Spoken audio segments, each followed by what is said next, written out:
Well, it started out when I was a teenager, actually, because my parents they became empty nesters. I'm the fourth child that left the nest, so they called an interior designer, and she completely ruined the home that I knew. Everything became beautiful. We couldn't touch it. We couldn't relax in it. It wasn't really nice to be in for me. So I just thought, I will never, ever have an interior designer come to my house because they're ruining everything that is nice about a home. And all of a sudden, everything was color coordinated, everything had a name, and it was very expensive. But I left home when I was 17 because I was alienated from what my parents loved. And fate just brought me to interior design. There was a course, and I thought, I'm going to make it different. Like, I'm going to do it differently. I'm going to look at the people, at the needs. So I studied interior design, and I was 28 when I started my company. I'm 61 today. So I've been independent for 34 years. And then I went to London. One of my role models was Trisha Guild. She's a designer, and she has furnitures and fabrics. And she actually took me in as a student so I could learn how to mix and match fabrics and patterns. And then I started very young with my own design store. And what I didn't know is that 10 minutes on television can change your life. I thought nobody's watching. So it took 18 hours to record it. And 10 minutes in, when they see me transform a home from a place where people are living to a place where people are being nurtured. 78 people called me the next day and they wanted me to come to their home, which I couldn't do. So I had to hire a whole team of people helping me. And fast forward many years, I burned out. I had thousands of clients. I decorated all over Europe. And of course, it was wonderful to be famous, but I wasn't happy. Like I wasn't fulfilled. I couldn't find the purpose. I was making money. Everybody saw from the outside, well, wow, she must be happy and she lives so beautifully. But something was missing out. And I couldn't really tell what it was until hopefully it was really something I'm grateful for today. I burned out completely. So I had to take a break. And I was watching Oprah Winfrey on television. And there her life coach, Martha Beck, turned up.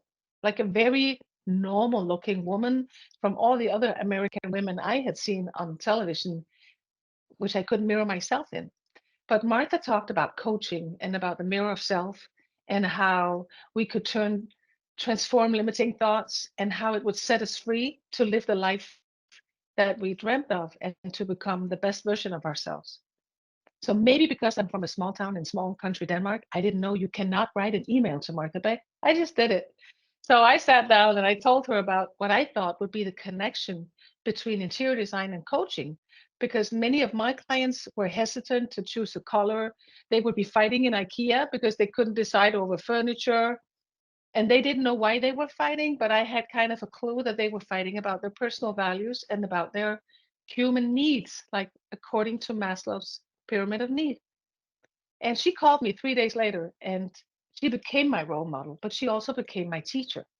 She took me in as a student. And because I had the house part covered, I thought house coaching might be a great name.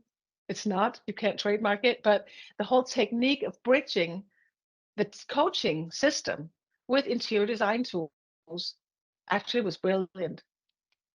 So wrote some books about it, and I went to a conference in the United States called the Global Leadership Summit, where I met two of my other like really heroes. One was Brené Brown.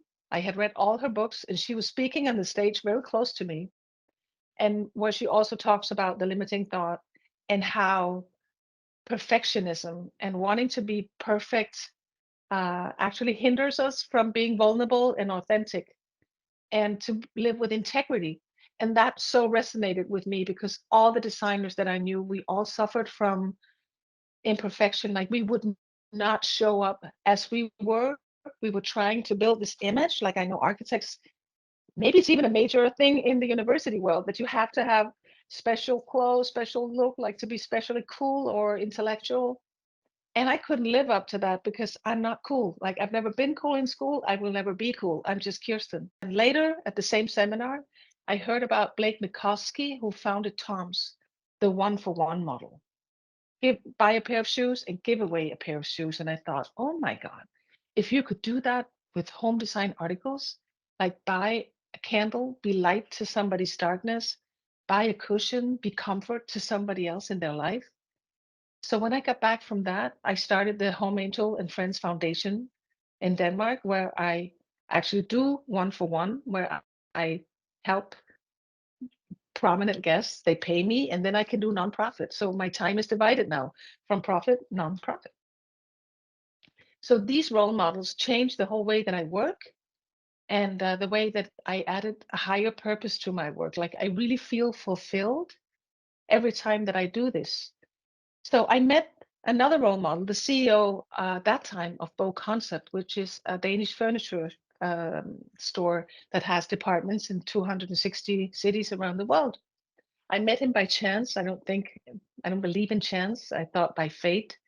Um, and then he came to one of my first talks about house coaching. And what happened is, to my surprise, that a lot of people were crying, like sobbing, and that I had men standing in line because they wanted to talk to me. Because I had said, does your home represent who you are? Does it represent your values, everything that is you? And if you are a couple, is there a balance? Or as a guy, did all the women in your life take decisions on your behalf, how you can live and how you can decorate? And they were talking to me about how they never felt at home, how their mom decorated their room, how their girlfriend or their wife or now their daughters, like they didn't even know who they were anymore and they couldn't display themselves. So they said, my wife is a good decorator. I leave it to her. And that meant they always felt they were guests. So the full concept, he approached me and then he said, could you write a book about this house coaching?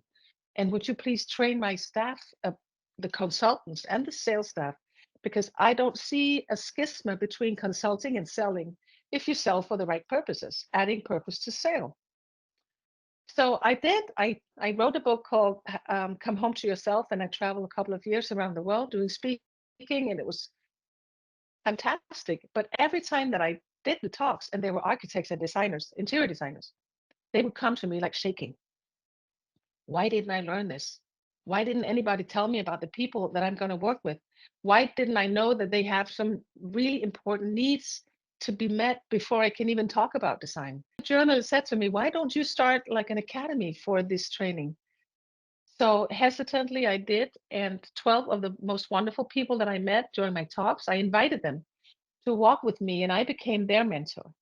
They walked with me for a whole year and I taught them everything that I knew about interior design and coaching and how I combined it. And that's when we started the House Coaching Institute. And we have students from around the world. We can now offer the service in 9 languages. I feel we found the cure for homesickness and that we feel the cure for restlessness in your home and in your life, but also how to add purpose because we are inviting designers to study, but how to add this higher purpose. And I know for sure that when they're Googling home design with purpose. We say that we sustain people, not only work with sustainability, which we do, recycle whatever we can recycle, because it's from my Danish DNA that we do that we take care of nature and people.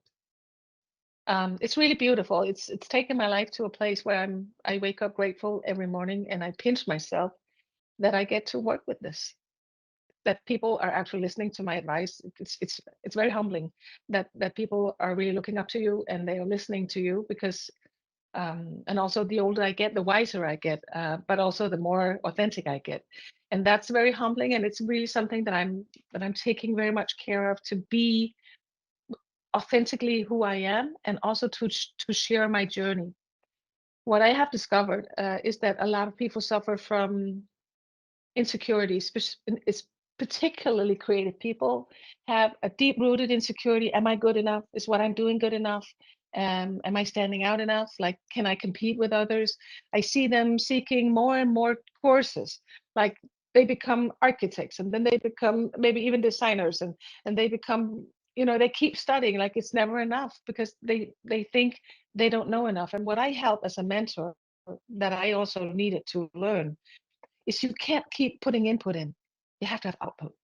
Like it's choking up inside of you and in your mind, all the books and all the information. It has to come out of you.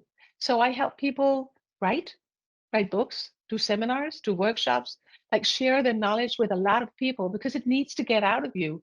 And also to find the place in the world where you, uniquely you, can offer your unique service. My house coaches, they have this training but I'm not encouraging them for a franchise model, or they don't have to be a certain way to be a house coach. They just need to know the tools. But I encourage them to find themselves as a brand, like use yourself, all your strength, everything you learn, and to find your unique voice in the world, because I believe we all need in this ocean of making a better place and making people more resilient. If we try to copy somebody else or be something we're not helping.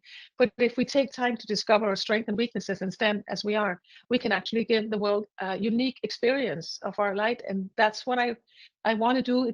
It sounds spiritual, but it's not. So that's what I think is important. And one of the qualities of a mentor is to listen. Listen with your heart, like compassionate, empathy. Without empathy, I could never be a mentor.